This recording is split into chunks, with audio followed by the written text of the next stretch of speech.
नमस्कार, एक बार फिर से स्वागत है। मैं हूँ राकेश त्रिपाठी। दिल्ली सरकार की एक्साइज पॉलिसी पर सीएजी रिपोर्ट दिल्ली विधानसभा में मंगलवार को मुख्यमंत्री रेखा गुप्ता ने पेश कर दी। ये ऑडिट 2017-18 से 2020-21 तक का है और अब तक दिल्ली की आप सरकार ने इसे पेश नहीं किया था। मजे की बात, इस रिपोर्ट से सामने आया है कि दिल्ली की शराब पॉलिसी बदले जाने से किस तरह से 2002 करोड़ रुपए का नुकसान हुआ। कैग की रिपोर्ट पर विधानसभा के स्पीकर विजेंद्र गुप्ता बहुत नाराज हुए। उन्होंने कहा कि ये जानकर हैरानी होती है कि 2017-18 के बाद सीएजी की कोई रिपोर्ट विधानसभा में पेश ही नहीं की गई। तो आखिर इस कैग रिपोर्ट में क्या है, आइए समझते हैं। इस कैग रिपोर्ट को आखिर 2017-18 के बाद पेश क्यों नहीं किया गया। आइए देखते हैं कि इसमें है क्या क्या क्या कहा गया है इस रिपोर्ट में। तो सबसे पहली बात कि नई आबकारी नीति से दिल्ली सरकार को करीब 2000 करोड़ रुपए का घाटा हुआ है, पहली बात। दूसरी, नई शराब नीति में पहले एक व्यक्ति को एक लाइसेंस मिलता था।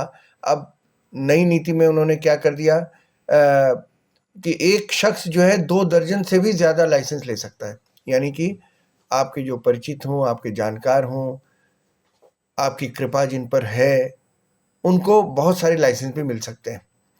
तो दिल्ली में पहले क्या होता था, 60% शराब की बिक्री 4 सरकारी कारपोरेशन से होती थी, उनके ज़रिए होती थी। अब नई शराब नीति में क्या हो गया कि कोई भी निजी कंपनी एक रिटेल लाइसेंस ले सकती है। तो मतलब अपने लोगों को फ़ायदा पहुंचाने की का एक रास्ता है। शराब बिक्री का कमीशन 5% पहले था, उसे बढ़ाकर 12% कर दिया गया। अब ये 7% किसकी जेब में गया, ये मज़े की बात है, ये जानकारी होनी चाहिए। ये बाद में आएगी जानकारी, लेकिन ये 7% किसकी जेब में गया।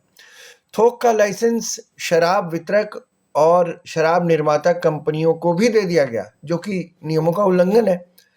भाई, आप शराब बनाते भी हैं और उसका वितरण भी करते हैं, डिस्ट्रीब्यूशन भी करते हैं और आपकी दुकानें भी हो जाएंगी। तो ये तीनों चीज़ें आपकी हो जाएंगी। ये नियम पहले ऐसा नहीं था, लेकिन इन्होंने उल्लंघन करके इसको ऐसे कर दिया।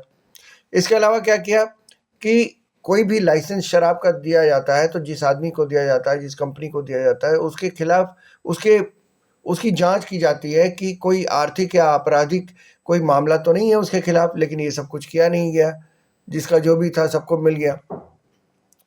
शराब लाइसेंस देने में राजनीतिक दखल और भाई भतीजावाद हुआ, ये सीएजी की रिपोर्ट में लिखा है। अब लिकर जोन एक होता है, लिकर जोन के लिए 100 करोड़ रुपए के निवेश की जरूरत होती थी पुराने नियमों के हिसाब से। भाई 100 करोड़ रुपए आप इन्वेस्ट करिए तो लिकर जोन एक आपको मिलता था।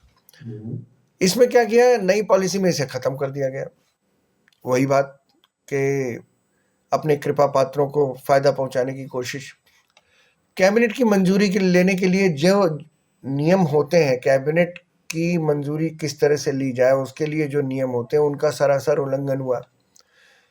शराब की दुकान खोलने में नियमों को ताक पर रखकर अवैध शराब की दुकानें खोली गई। इसके अलावा घरेलू और मिक्स लैंड यूज जो होता है, उसमें भी शराब की दुकानें खोली गई, जबकि ये मना है। इन इलाकों में आप नहीं खोल सकते शराब की दुकानें, लेकिन इन्होंने खोली। एमसीडी और डीडीए की अप्रूवल नहीं ली गई। अथॉरिटीज़ हैं, उनकी अप्रूवल लेनी ज़रूरी थी लेकिन नहीं ली। शराब दुकानें गलत जगह पर खोली गई। नियम जो होते हैं, नियमों का जो हिसाब है, उनके हिसाब से जहाँ खोलनी चाहिए, जितनी दूरी होनी चाहिए 2 शराब की दुकानों के बीच में, वो नहीं थी। शराब की क्वालिटी से समझौता किया गया। अब ये देखिए, लोगों के जीवन से भी समझौता हो रहा है। शराब की क्वालिटी खराब थी। क्वालिटी स्टैंडर्ड्स और बीआईएस की रिपोर्ट नहीं होने पर भी शराब बेचने की परमिशन मिली। यह हाल है। और सुनिए, शराब की टेस्टिंग की कुछ रिपोर्टें दी गई, लेकिन जांच में पता चला कि ये लैब अनधिकृत थी। मतलब जिस लैब में इसकी टेस्टिंग कराई गई थी और कहा गया था ये सही थी, वो अनधिकृत थी। मतलब उसको ये अधिकार नहीं मिला था कि वो टेस्ट करे, लेकिन फिर भी किया गया, यानी कि घोटाला। अगली बात सुनिए, विदेशी शराब के मामले में 51% रिपोर्ट पुरानी थी या फिर वो गायब हो गई, रिपोर्ट मिली ही नहीं। शराब में हानिकारक तत्वों की रिपोर्ट भी लिखी थी। रिपोर्ट में ये भी था कि शराब में हानिकारक तत्वों की भी रिपोर्ट एक दी गई, लेकिन उसको अनदेखा कर दिया गया, उसको साइडलाइन करके आगे बढ़ गए। दिल्ली की शराब की तस्करी को रोकने के लिए कोई ठोस उपाय जो है स्मगलिंग होती है, आप जानते हैं सब कि शराब की स्मगलिंग होती है दिल्ली में। तो वो उसको रोकने के क्या उपाय हैं, ये नहीं सुझाए। जबकि हर सरकार कहती है कि भई शराब की स्मगलिंग रोके, इसलिए वो बिक्री ज़्यादा हो, लेकिन इन्होंने नहीं किया। इससे क्या हुआ, अवैध शराब को बढ़ावा मिला। तो ये सारे पॉइंट्स हैं जो धीरे-धीरे आ रहे हैं सीएजी की रिपोर्ट में, मैं आपके सामने लेकर आ रहा हूँ। एक और चीज़ इन्होंने की थी कि लाइसेंस जारी करने की जो प्रक्रिया होती है ना, उसमें जो नियम कानून होते हैं उसका भी उल्लंघन किया गया है, ये बताया गया था।